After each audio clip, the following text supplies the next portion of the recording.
Everyone. My name is Kevin Solari. I'm a regional editor with Shaw Media. Here with our Geneva reporter, Brenda Shorey. Here talking to the mayoral candidates for Geneva, Kevin Burns and Karsten Pawlik. Going to ask them some questions and get their view on some of the issues. So first, I want to give you guys a chance to introduce yourselves and tell us why you're running. Kevin, why don't you go first? Good afternoon, Kevin and Brenda and Karsten.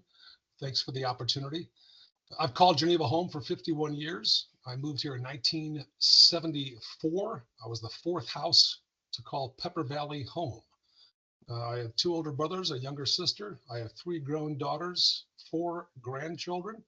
I'm a proud graduate of Geneva Community High School, a proud graduate of Augustana College, and I've enjoyed a professional career in the philanthropy world, otherwise known as the independent sector, where I have raised money for kids and adults battling chronic disease, kids and adults with autism, time at a higher education right here in Downers Grove, with the Olympic movement, both at the Olympic level overall with the U.S. figure skating team, the U.S. equestrian team, and I'm currently working in the energy space with regard to clean energy and sustainability.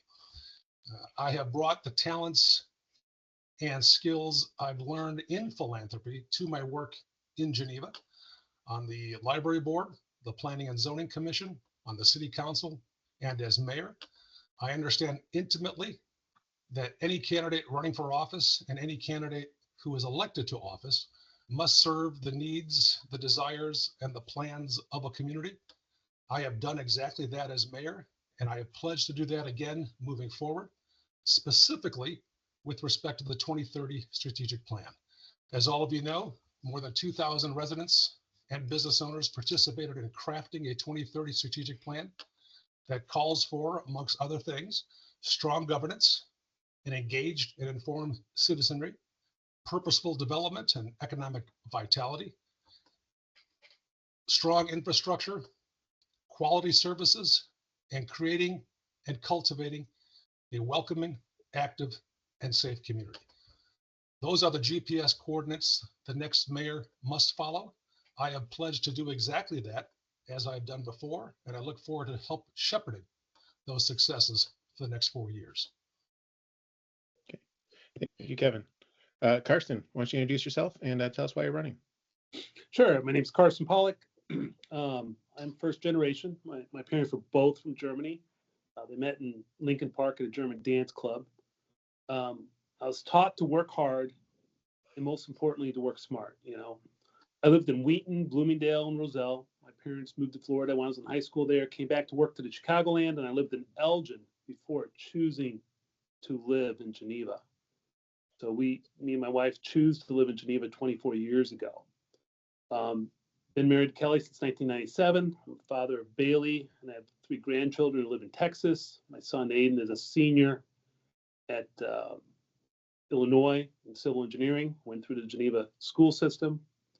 Also, I have a giant schnauzer, Oliver, who keeps me walking a lot, keeps me out of trouble. Also helps when I'm walking. People really like to answer the door when they see my dog. They don't want to see me, they want to see my dog, so it helps a lot. I don't want to give you any of my tricks there, Kevin, but that's one of my tricks. So I am a civil engineer from the University of Florida. I've got an MBA from the Northern Illinois University, been in construction my whole life, estimating, project managing, worked on a lot of large, interesting projects throughout the Chicagoland area, including the Wrigley Field renovations at Ryan Field, demolition at Arlington Park for the Bears. I have a lot of experience in planning, budgeting projects and getting them done on time and on budget, and also safely. I mean, safety is a big thing for me also. I have not been, in government, but I have been in a lot of government relations. I'm currently president of IMSCA, which is the Association of Associations in Springfield, where we lobby to keep an eye on subcontractors' rights. I've sat both in front of the House and Senate committees testifying to help pass laws, so I understand how government works, and I've been in the halls of Springfield, so I see how those things work. First of all, I love Geneva, but I think we're in crisis with stalled developments, and I can fix this after 24 years of unchanged leadership. So those are some of the things that I bring to the table. Okay. Thank you. First question, both of you guys kind of touched on this a little bit in your intro, but you each have very different levels of public service experience, and would bring that into the role. How would your experience level work to your advantage serving the people of Geneva, and what would be the disadvantage of that? Karsten, you can go first. So the disadvantage for me is, yes, I do not have the ingrained knowledge that Kevin does of 24 years of Geneva government. I have not been, in the government for 24 years now and know all the things about that. But the advantage is that I haven't been in there. So I'm going to bring a new light to Geneva's government and make sure, we do things correctly and, bring new ideas to the table. One of my main things is I'm a big believer in compromising to come up with good solutions for any problems that we have, because you're going to have problems always, and we're going to come up with compromises. And in the compromise, neither party may be happy, but yet we're going to move forward, right? We can't get stuck on things. We got to move forward and come to a compromise. Come to compromises. So those are main one of the main things. Also, I've been thinking about this a lot, and it comes to mind. One of the things I learned in business school was that at Western Electric in Cicero, they built the phones back in the old days, and they did a lot of productivity experiments there. And one of them was they were building phones or whatever they were doing, and every day they would increase the light in the building. When they increased the light, productivity increased. So they're like, oh, the lighter it is, the more productive our workers are going to be. But then they're like, well, let's see what happens when we decrease the light every day. So they would decrease the light every day in the factory, and they would be more productive also. So sometimes by the change, you're going to become more productive and things are going to get moving. So that's what I bring to the table is change and getting things going in the city of Geneva. Okay. Thank you. Kevin, same question. You each bring different levels of public experience to the role. How would your experience level work to your advantage for serving the people of Geneva, and how would it be a disadvantage? The advantages are obvious. Having a deep as opposed to superficial knowledge of how things work with regard to municipal government, its interrelatedness to our friends in the school district, park district, library district, township, state, and the federal level helps immensely to help me navigate the sometimes complex and oftentimes mysterious ways some governments work, or more to the point, don't work.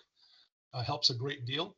Relationships built over time with leaders on both sides of the aisle with regard to what is important to a community our size. My knowledge of and my authentic involvement in virtually every facet of this community is also an advantage. And I would flip that coin and say sometimes it's a disadvantage as well. Oftentimes, folks who know me best assume that I can unilaterally make decisions on behalf of the community, and that simply is not the case. The mayor of a community is but the facilitator of meetings. He or she has the opportunity to bring on and or dismiss public employees should that occur. And third, to represent the community at public events. So those are three constitutional job duties based on the Illinois Constitution that a mayor holds. A council in Illinois operates based on a majority vote. If the council agrees with a proposal, more than a majority, then that proposal is advanced. The mayor's job is very simple. Facilitate discussion, allow different points of view, perspectives, even encourage sometimes passions to be shared and felt, and then ultimately coming to a conclusion as to what needs to be done. I take that role very seriously. I believe I'm very adept at doing so, and I look forward to applying those skills in the next 4 years. Thank you. And Karsten, do you have any response to Kevin's response? Just that I think that a lot of my experience on projects and so forth and in the real world away from Geneva will really help Geneva get going and being able to get the alderman back, being able to communicate better, I super believe in communicating to make sure everyone knows what's going on at all times, and be able to connect the dots for the community. I mean, that's what I think I could really bring to the table is connecting the dots from projects that are, you know, a lot of these projects go for 2, 3, 4, even 10 years, like the East State Street project, to make sure that everybody has the dots connected when we go into a meeting. Thank you. Brenda, your turn. Okay, Mayor Burns, the question, you get this first. The city's looking to upgrade facilities for its various functions. There will not be a referendum on the April ballot. How would you re-engage the city's stakeholders seeking support for a new ballot question for these facilities? It's a clarion call to do exactly that. First and foremost, to secure and to hear from the council members how best to do exactly that. I hazard a guess that most council members and perhaps even new council members are interested in advancing the facilities plan as originally discussed, and then deliberating and debating in public how best to engage the citizenry as well. No one would argue that the facilities in Geneva are due for upgrades. In fact, the millions of dollars we have spent in these facilities over the course of the last umpteen years has proven that it is no longer appropriate to spend good money after bad facilities. Therefore, we need to elevate these facilities in a way that serves our subject matter experts throughout the community. And the only way to do so is to engage the community into answering the 3 simple questions: why, how much, and when. And those have to start with the council to adopt and approve moving that forward. My guess is that shortly after the April election, those conversations will be had, and we will obviously engage anyone and everyone who has questions, comments, concerns, or compliments about which direction to take. And that'll be ultimately voted on by a council, and then the full engagement will begin. Carson? Yes, the facilities is a big project that the city has ahead of it. I really do believe there's been a lack of planning that's gotten us to this point, because now all of a sudden it's an emergency, right? I don't know where it was 10 years ago. I mean, there was a master plan, and nothing happened since that master plan was instigated. I mean, there was some things that happened, but nothing solid happened where we had a referendum that had to be canceled, and now it's going to cost us millions more, because every year you delay a project, you add millions to that project. So we definitely need to put a good plan together, a structured plan, a stepped plan, figure out what our priorities are. One thing is we look at how other villages and cities do it of our size. I know a lot of the cities and villages in our area are doing the same thing. There's a lot of new police stations, a lot of new city halls are being planned and put together. And it's interesting to see how the other villages do it. I would really look into getting a construction manager on board to help facilitate that. That's what a lot of the other cities and villages do of our size, and they help guide you through the process. It helps put a rudder on the ship.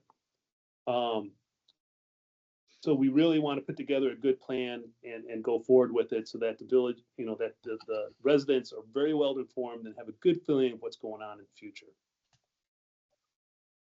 Kevin, you have a response, or? Just to perhaps articulate that our work over the course of the last year plus with a highly regarded and highly esteemed Leopardo construction company, which serves not only as our advisor, but in a way our construction management consultant, helped develop the plan, helped identify the priorities, police station, and modifications to our fire station, so that we could make a respectful, responsible, and I think well-articulated plan for the need for these particular investments.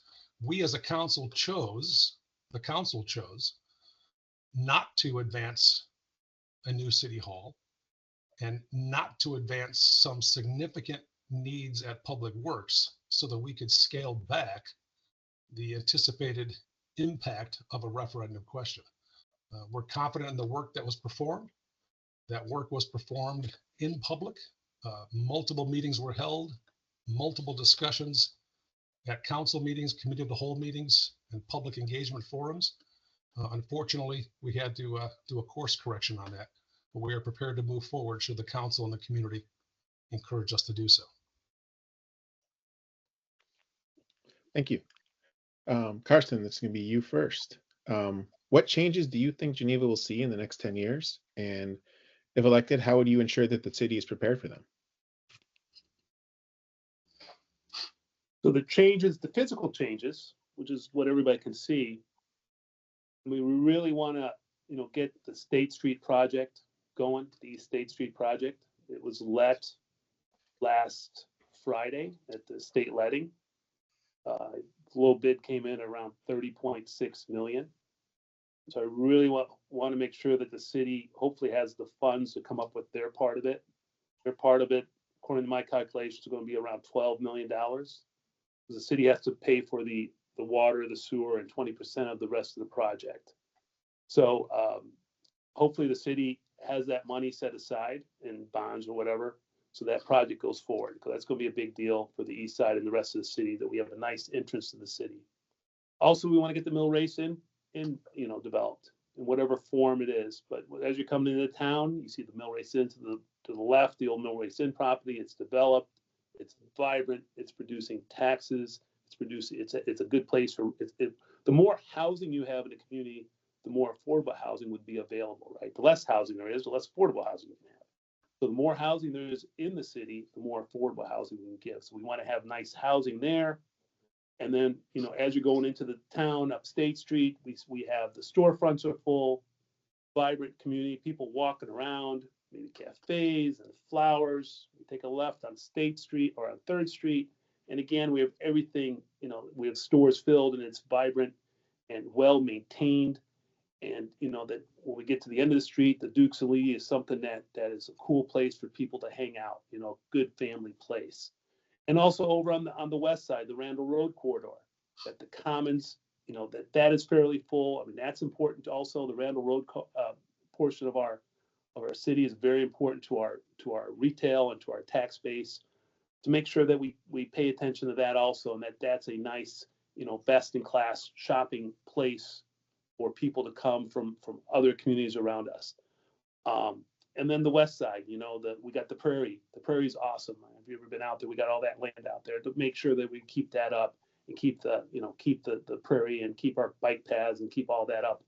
Also in the city, I'm a big fan of bike paths, walking paths, so that makes it easy for people to walk around and makes our city a very mobile city.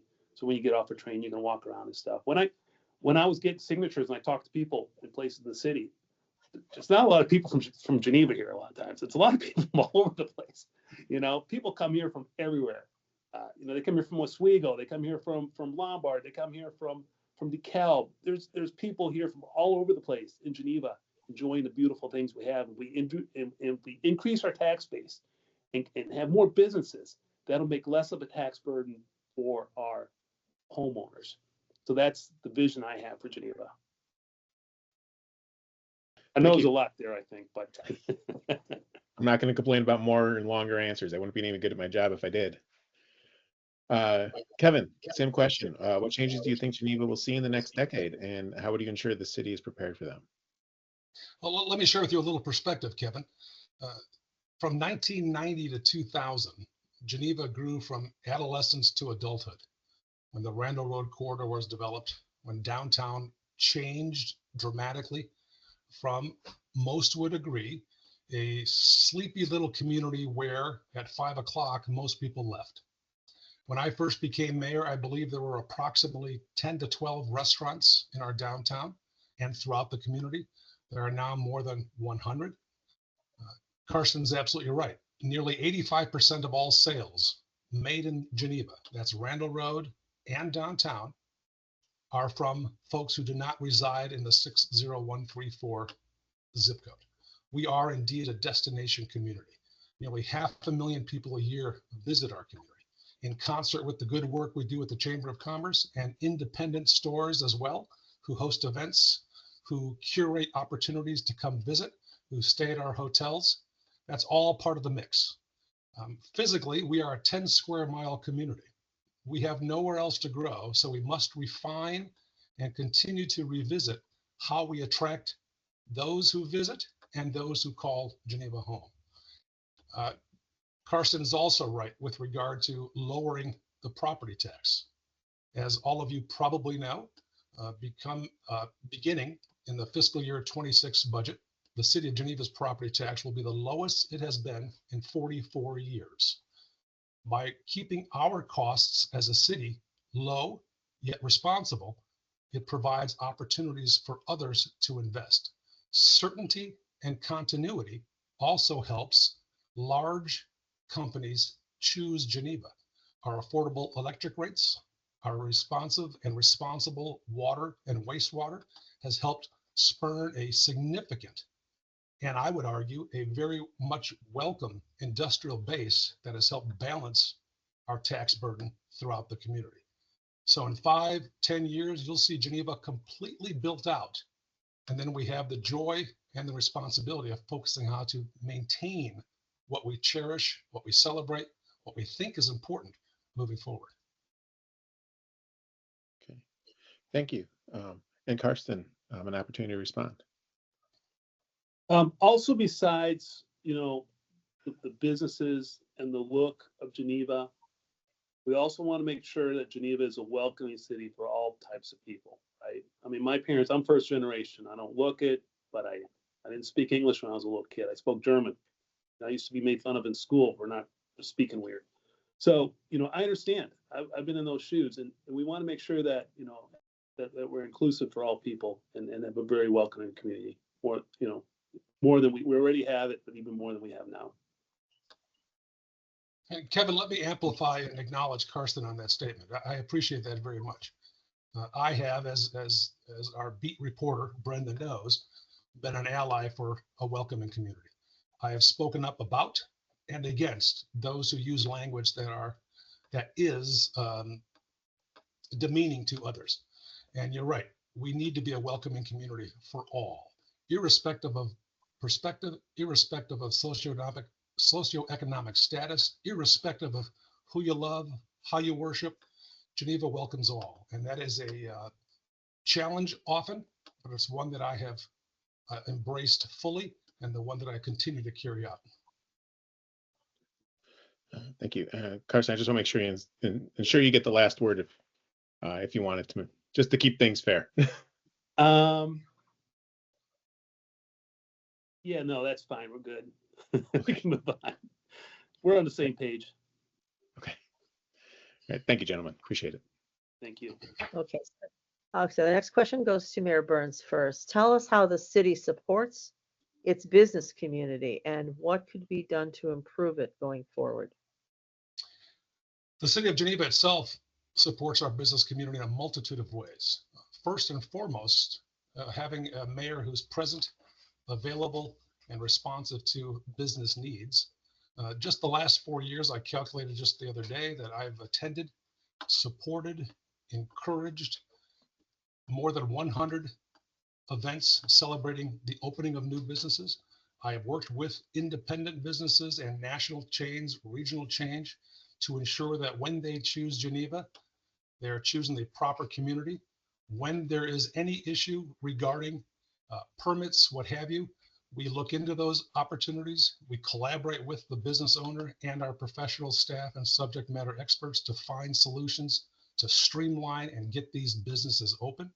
We cooperate daily with our friends at the Chamber of Commerce, with other business owners, whether it be our industrial users out far east of town or west side of town. And we understand that the brand Geneva provides helps raise all boats, if you will. When the Geneva Commons was first proposed, it was a dicey situation because there was fear that a Geneva Commons and an expanded Randall Road would somehow deter, detract, or even damage downtown Geneva. And that's simply not the case. In fact, both business districts generate almost as much revenue for the city. And that's why we have to care for the entire city. And we do that through our economic development team, our community development team, our public works team, whether it be delivering reliable and affordable electricity, whether it be servicing our roads, ensuring that Geneva is always open for business. Karsten, can you answer the same question? How does the city support its business community and what could be done to improve it going forward? First and foremost, we need to support the Chamber of Commerce. Geneva Chamber of Commerce does a great job supporting the businesses. That's one of the decisions we're really going to look at is the money we're giving to the Greater Aurora Chamber of Commerce, if that's the right decision. It might be, but we want to make sure that is the right decision. If not, I'm not sure if the Chamber has gotten that funding yet. They were supposed to get a funding from a grant or something. I haven't heard if that's come through yet, but we want to make sure that the Chamber is supported so they can help our businesses, because they give a lot of great tools to small businesses as they come in. They give workshops. They give, networking events. I was at a networking event for new members a couple of weeks ago, and it was great. They had a little round table where you could come in and meet all the members, and that's really neat. And I would support, doing all that stuff. But improving the infrastructure will help the businesses, right? We have a better infrastructure with better roads. It'll make it easier for people to get here. It'll make people feel better when they're here. We got to make sure we have the good infrastructure. It's got to be safe. We need to have a safe community. Safety is paramount, and that's where the new police station comes into role. We want to have a great police force because it's important that people stay safe. The other things with businesses, come up with ideas, to help promote new businesses. Because the more businesses there are, it's better for everybody. Because someone might want to come to the tea shop and then sees a clothing store and goes to the clothing store, right? It kind of spreads. It kind of spreads like fire. So we really want to make Geneva a very friendly place for businesses. An idea I have is like an economic development department. If a business comes and wants to do something, that you have a project manager for them, where this person is with them during the whole process of getting started with the business. Any step they need to do, that you have a go-to person that a business doesn't have to figure out the path by itself. So those are some of the ideas to help our businesses and help existing businesses and help new businesses to help increase our tax base. Mayor Burns, do you have a response? I do. I just want to point out to Karsten that the term project manager, while loosely defined as someone who helps shepherd through prospective new businesses, already exists. In fact, what we often encourage new businesses and or new developments to do through our economic development team, led by Kathleen and supported by her team, is to sit down with Kathleen, who will then summon respectfully our fire department, our police department, our public works department, our building department, and walk through exactly what's needed, how to advance their desire to open a business so that it's one-stop shopping. And that has been done over the last 6 or 7 years, because we held a meeting at City Hall, in fact, from businesses who said to us, here's how we think we can improve things. And we took their advice and we applied their advice to this system that is working very, very well. Regarding the Chamber of Commerce and the Aurora Area Convention and Visitors Bureau, for the record, ladies and gentlemen, only $30,000 has been invested to the Aurora Area Convention and Visitors Bureau since we agreed to that contract. The next meeting date with our friends at the Chamber of Commerce is scheduled in the next couple weeks. We are awaiting from the Chamber a grant request so that we can then fulfill the other requests from other organizations who I believe have a very strong argument that they also deserve support, because they do drive traffic, people, overnight stays, and commerce to our community, whether they be nonprofits, whether they be for-profits who host events in our community. So this is it's not a singular issue. It's actually a very broad issue. And while the city of Geneva does not have an endless supply of revenue to, quote, dole out, we want to make certain our investments are strategic and that drive the mutual goal as established in our strategic plan. Thank you. Anything further, Karsten? Or are you good? I think I'm good. Thank you. Karsten, you'll go first on this question. How do you rate the city's commitment to transparency with both residents and businesses, and how could it be improved? Oh boy. So you hit the, that's the question, that the transparency issue. So, we've been through the transparency issue with letters that were sent that the council supposedly knew but didn't know, and projects where, yeah, we have to keep it confidential, but yet we're not telling people the whole story. I mean, it's a big subject, but we need to be transparent, right? If we do something, we need to make sure the council knows about it. If we write a letter from the city, and if a city writes a letter to an agency, I believe that the residents should know about it. Sure, we need to keep certain things confidential. I understand that when you're negotiating deals and private development, but when the council doesn't know something that the mayor's doing, I mean, they should know. So we need to make sure that, if I were mayor, the council makes the decisions, and I'm just the person that executes on those. I'm the facilitator. So we really need to work on getting to be more transparent. I mean, right now the city got a letter from the Attorney General that we're in violation of the Open Meetings Act.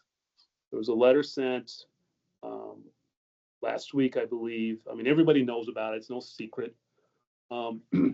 So obviously there wasn't transparency if we're getting a letter like that from the Attorney General. And it sounds pretty severe. I mean, the city's got to come back. I'd like to hear Kevin's answer on this, how they're going to respond to this letter, on why there weren't meetings on things there were supposed to be meetings on. So, we would really work so that does not happen in the future. I don't know if it's happened in the past to Geneva. I don't know if this is like that happens all the time to cities. Doesn't sound like it does. So we really want to make sure that we're transparent and, follow the proper procedures, yet keeping confidential things that need to stay confidential. I understand that. But when you're getting letters from the Attorney General that you violate the Open Meetings Act, actually, there's been an issue somewhere along the way. Thank you. Kevin, same question. How would you rate the city's commitment to transparency with residents and businesses, and how could it be improved? Transparency is a priority, always has been, of Geneva. And I would argue with great confidence and surety that we are probably the most transparent community in Northern Illinois. I know of no other community when a plan is submitted for consideration that the entire plan and all documents related thereto are also posted to the website for anyone and everyone to look into, comment on, send in comments, call their respective council members, call myself, what have you. With regard to the Attorney General's letter, Karsten, I would assume, knows this as well. Certainly, I believe you two journalists do. Anytime anyone files a complaint, the Attorney General office either makes a call to, quote, ask for more information or sends a letter, and that letter will be responded to. What's important to note, though, is the letter authored by a resident also impugns the entire city council and claims that a private meeting was held with 10 council members and myself to, quote, make a determination outside a public hearing. It is on its face insulting to the council. It is a fishing expedition. It is rooted in this author's disgust with and failure to articulate any real issues surrounding it.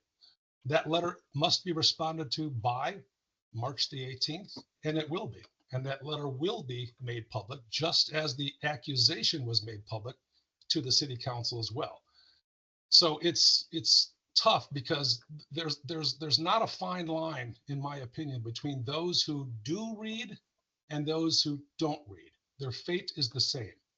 We can provide all the information available through news alerts, through development alerts, through a robust and complete website. But when people choose not to read the information and comprehend that information for themselves, but instead rely on innuendo, rumor mongering, accusations of illegal activity, they tend to run with the latter. And perhaps that's an indictment on society as a whole. But nevertheless, I sit here before you today with nothing but integrity, stating that the accusation is false. It will be determined as false. It is in the hands of the city attorneys to respond to that decision, and that decision will be made public. And then perhaps we can focus on actual policies as opposed to individual accusations and, quite frankly, unnecessary discourse. Okay, thank you. And Karsten, would you like to respond? Yes. So the reason people have written a letter and people are concerned are because they are reading and they are paying attention. So by reading and paying attention, they found out there's idiosyncrasies in what happened last March.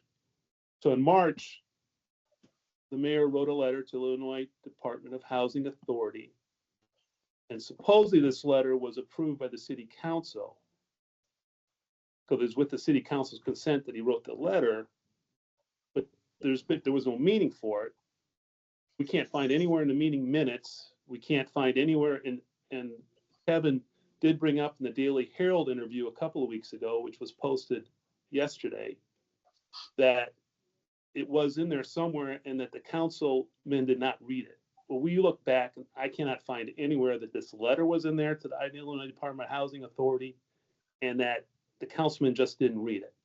So this is the gap that is trying to get filled in with the open meetings. I mean, either there was a meeting that wasn't public and should have been, or there wasn't a meeting and the mayor just did it on his own accord. So those are the two options there. And it's, the people are paying attention, people are reading, and that's why we are where we are. If people weren't paying attention, they wouldn't care. People are caring. They're very concerned about the direction that Kevin has taken recently on some of these projects. Also, when it comes to projects being transparent, I mean, there's like 4 projects on our pending project list. There's other projects that aren't up on there. Kevin brought up the Roosevelt project on State Street, and there's a big sign up there so people know what's coming. If you drive by, you can see it. But I don't see that on the city's website. Now, maybe this was discussed. Maybe I didn't pick up on that at some time. But a project like that, I'm not sure why that's not on the city's website. Also, if it's an upcoming project. When Terrasso was supposed to be built at the Dukes and Lee, I mean that's an approved project. I would think that should be on the city's website also. So it seems like we're selective with what information we're giving to the city, and people are reading, and that's how come they're asking these questions. Okay. Kevin, Karsten's not telling the truth. Respectfully, let's go through one by one. The letter signed by me, I believe on March 24th, is, as all of us know, if you tuned in at any part of the March 3rd City Council meeting, is called a zoning determination letter. Professional staff in Geneva, St. Charles, Batavia, Elburn, West Chicago, Glen Ellen, Downers Grove, you name it, in any of the 1,300 communities in Illinois, send zoning determination letters to anyone who asks for them, because as an interested buyer and or developer, they want to know for certain that they have their ducks in a row prior to either seeking financing, seeking variances, or seeking some other recourse. That is common practice, period. The council does have that letter. The council understands how zoning determination letters are part of standard operating procedure. Our community development director, our economic development director, and others send those things regularly. There's nothing nefarious about it. It's fun to think there's something nefarious, but it's simply not the truth. The Roosevelt project was approved. The Roosevelt project documents are still available if you wish to have them. It's been approved, it's been put to bed, it's ready to go. The Terrasso project was approved 2 years ago. Those documents are still available if you wish to have them. But to assume that since the beginning of time, 190 years ago, every development project, approved or not approved, must still rest on a website. We just simply don't have the space for it, pure and simple. But that said, if anyone reaches out to me or David in our community development office and says, can I see the documents related to project ABC? Absolutely, we share those, including the votes taken, the debate had, and perhaps the most valuable tab on our city's website is the live recordings of Committee of the Whole, City Council, and Planning and Zoning Committee meetings. That's where you really get the flavor, the tenor, and the tone of these debates. And that's very, very helpful. Some 15, maybe 12 years ago, we began televising all these meetings. And while some would say, fantastic, that's a wonderful opportunity to learn everything, the average viewership of those is so low that it's kind of a bummer. But nevertheless, they are cataloged going back 12 plus years on the city's website. So I would argue, again, respectfully, it's easier to believe that which is not believable than to confirm for yourself what's actually happening. And that's unfortunate. Thank you. And Karsten, would you like to respond? Yeah, I would like to respond on that one. No, it's not fun talking about this stuff, right? We don't want to think that our current mayor is doing anything wrong. That's not fun. We want to make sure everything is good and everything's perfect, and we're just debating on policies and fun stuff. So it's not fun. Also, some of this, like these projects, yeah, we don't want all the projects from 139 years ago on the website. It would be kind of cool, but yeah, I understand that. But any pending project, I believe, should be on there. I mean, residents have a right to know if they see a big sign and there's nothing built, what's going there, right? That's not a pending project, Karsten. That's an approved project. Well, it's not with two affordable housing units within that project. I mean, that would be nice to know on the website, right? I mean, it's kind of a main spot. I mean, there's other projects on the website that really aren't as important, but it'd be nice to have a project like that on the website, not every project. And also, as far as requesting, like for Terrazzo, residents had to FOIA that to get a copy of the plans. They couldn't just call up the city and say, hey, can we get a copy of these plans? No, they had a FOIA. They wouldn't give them to them. So it's not that easy all the time. If you have to FOIA something, it shouldn't be that hard. If you're asking for it, like for the Roosevelt, if I call up over there or send an email to the city, hey, can I get a copy of the plans? Let's see what happens. Maybe they'll send them to me right away. But if they make us FOIA it, I mean, really, why? Why do they do that? And this is the first, I think most residents have heard that there is going to be affordable housing there. Now, Kevin might say that came up in the past, but a lot of the residents don't know about that. And I know they should be paying more attention, but I mean, something like that, especially nowadays, it's really easy. Put it on the website and everybody knows about it. It doesn't take up a lot of space on the website to do that. Okay. Thank you, gentlemen. Okay. Mayor Burns, you get this one first. Talk about the city's work to increase affordable housing and address some of the issues raised at the March 3rd City Council meeting. The city's affordable housing plan is in essence a document approved by the City Council to offer an affordable housing incentive plan. We do not have, and it was not recommended that we have, an affordable housing ordinance like other communities do. Our affordable housing incentive plan is virtually a 1 or 2 page document that talks about, should a developer wish to explore developing an affordable housing neighborhood within the city's limits, we as a city, through unanimous consent by the City Council, would consider such incentives as waiving connection fees, perhaps working with other agencies to waive fees, to reduce costs in any sort of way, land acquisition, what have you, to make it truly affordable. That has been a policy of the city for, golly, almost, I think, 9 years now, at least. We've had multiple organizations approach us, talk to us, meet with us.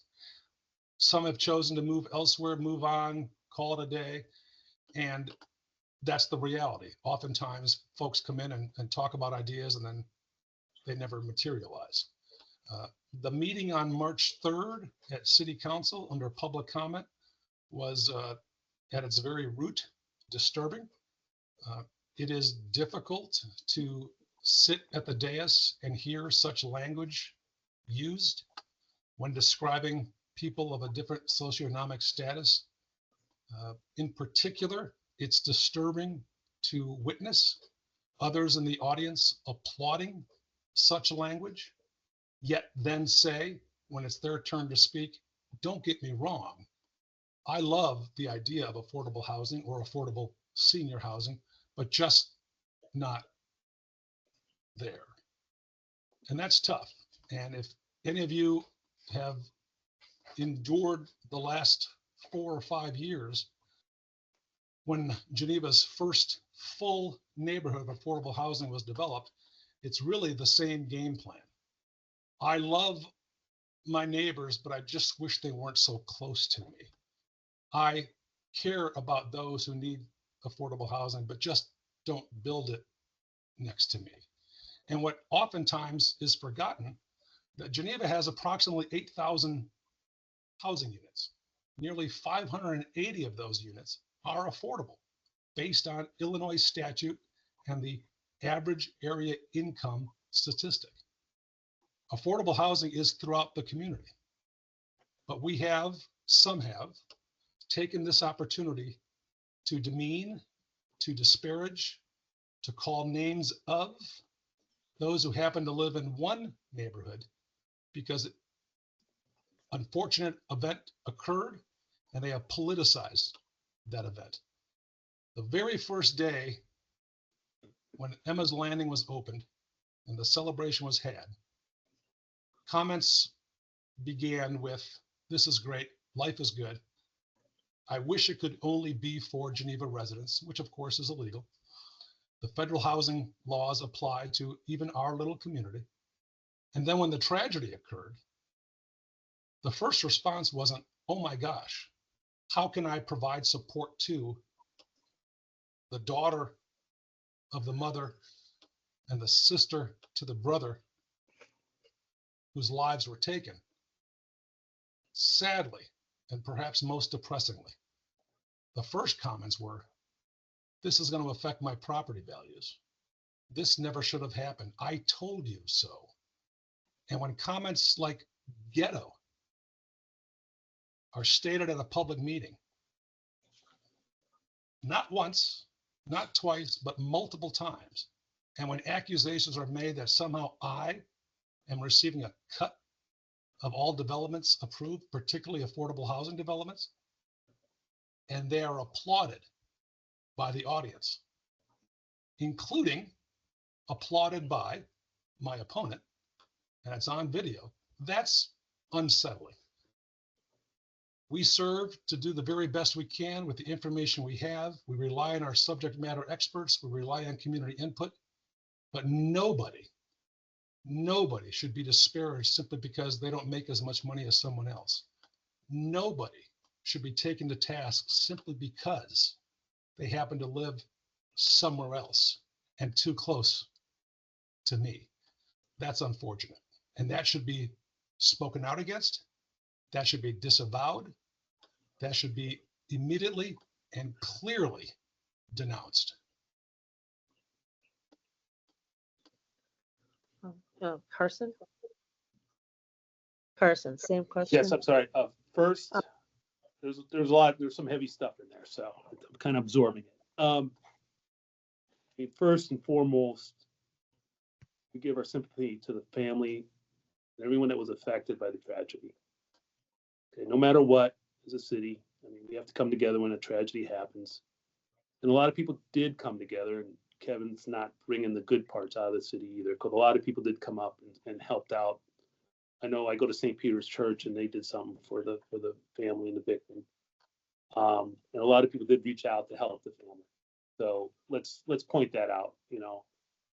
And hopefully something like that doesn't happen again. Things might happen, you know, it's a world, it's a crazy world. Crazy things happen everywhere. We understand that. But you know, always tell people I'm not a politician. You know, Kevin is, and I'm not I haven't been a politician. Now I am, I guess. I am a politician now. Now I've been in it for a few months. But he's great at taking things out of context. He's great. The whole city knows he's great at taking things out of context. He's great at manipulating the words. He's very smooth. I mean, Kevin's a very smooth talker. I wish I could always speak as well as he could. I do not remember applauding. I try never to applaud at any council meeting. I just sit there. So I don't remember applauding. And if I did, it wouldn't have been for something that we're talking about here. You know, it was taken out of context, definitely. So, I mean, people really, why did all these people show up? Why were so many people showed up to the Illinois League of Women's Voters? Obviously, where there's smoke, there's fire. Obviously, people are not happy with the way that the mayor is currently doing things and the way city councilors going to do things. When people aren't watching and it's boring, I mean, it's like my job. When my job is boring, it's great. I love my job when it's boring, right? Nothing happens. There's no accidents. There's nobody quitting or firing. But when there is excitement, there's something obviously happening. So people are very concerned. People are reading. People are involved now, and they this is just, you know, people are involved. So what we're talking about though is affordable housing. So yes, we want to get affordable housing. We need to. You know, that's you know, it's mandated by the state, 10%. We have a plan. So we want to make sure we follow the plan, but that we're transparent about it. We talked about transparency, that we get good players in, good players, good developers, right? It is private property. It's up to private developments, but still, you know, when someone comes to the city council with a plan, we want to make sure that this company is a good company. You know, that they provide some background. They should provide some sample projects.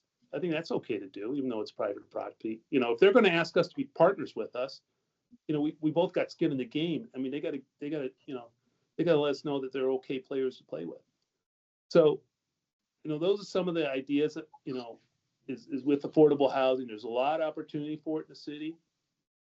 We also need to make sure that affordable housing is close to affordable food, affordable other things like on the east side. You know, if you have affordable housing like Roosevelt Collection, if there's affordable housing there, that'll be good because then it can walk. There's a little far of a walk, but they can go to Aldi's, they can go to CVS.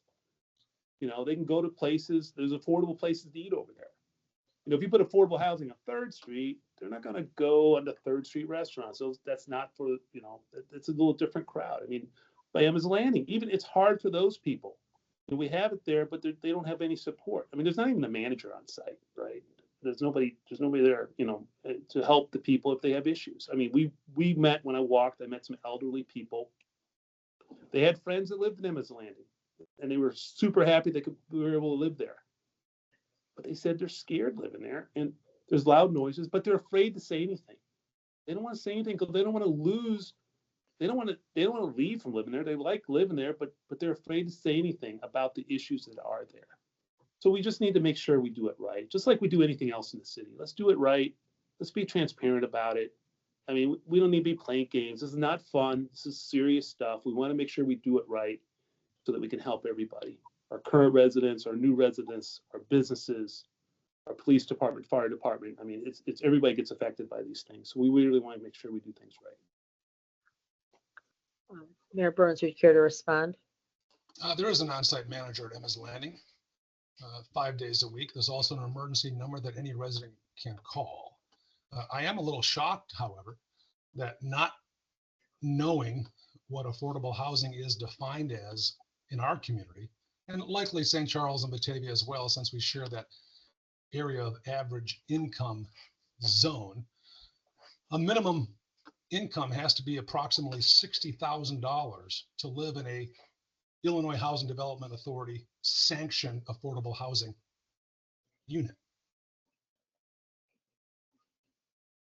To assume that someone with that income level could not or would not dine at any restaurant in Geneva because it's too expensive, that's kind of tough. One of Karsten's avid supporters wrote recently that from Emma's Landing to the closest grocery store is a 52-minute walk. Really? That's categorically untrue. The reality is this, Brenda and Kevin and Karsten, Geneva is a community that welcomes everyone. We have services in place through our friends at the county, through our friends at the Park District, School District, Library District, and Township that supports everyone. Whether you have all the means in the world, but perhaps are a senior and want something different, or you're a child whose parents are struggling. Nearly 400 of Geneva's student population are on free and reduced lunch programs. It sounds like to me that we're doing a darn good job of assisting these students so that they receive healthy and nourishing food so they can flourish in the classroom. And that's all this is about. Let's stop pointing fingers. Let's stop casting aspersions, and let's get together and provide the support in a holistic way, as opposed to a, I'm here to help you because you can't help yourself. The assumption that there's no transportation for our friends who call Emma's Landing home is wrong. If that were the case, why were garages built for the units that are there? We assume, based on lack of knowledge, that those who don't make as much money as we do must not have everything we do, such as a vehicle or a cell phone or the ability to reach out for services. That sort of prejudice is what damages a community's image, its brand, its health, its welfare, and its future. And I won't let it happen. All right. Thank But you both. I'm sorry. I know. Oh, I'm sorry, Brian. I'm I didn't mean to- just going to give Karsten an opportunity to respond to the response. Yeah, real quick. I mean, yeah, 60,000 a year is not a lot of money. It's not. And even, I know a lot of people I know have to be careful. You can't go out to eat on 3rd Street every day.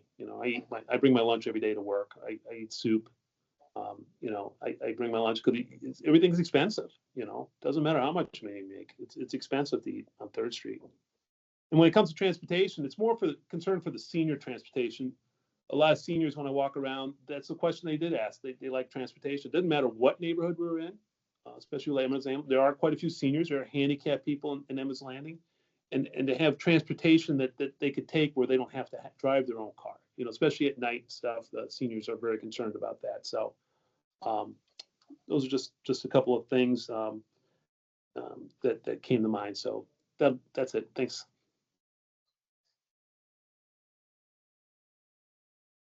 Okay. Thank you, gentlemen. I know we're running a little over time, but I know you both have. We won't bill you. other Don't worry. jobs. I won't charge you extra. It's a flat fee.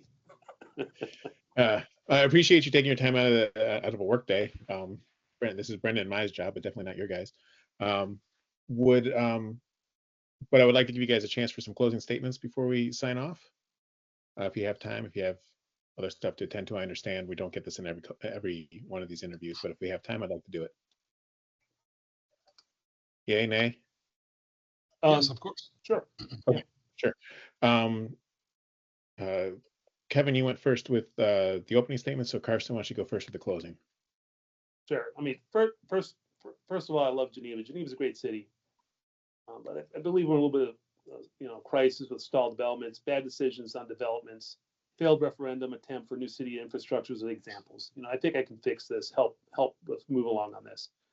After 24 years of unchanged leadership in our government, the mayor's become a little complacent.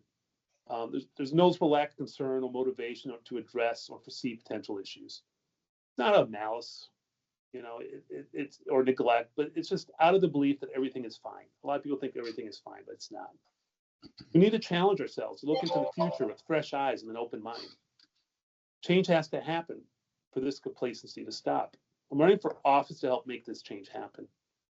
Being part of that change is my motivation for running for mayor. What makes me the best candidate is that I have the education and experience to help us with the pressing issues we have now and can foresee in the future.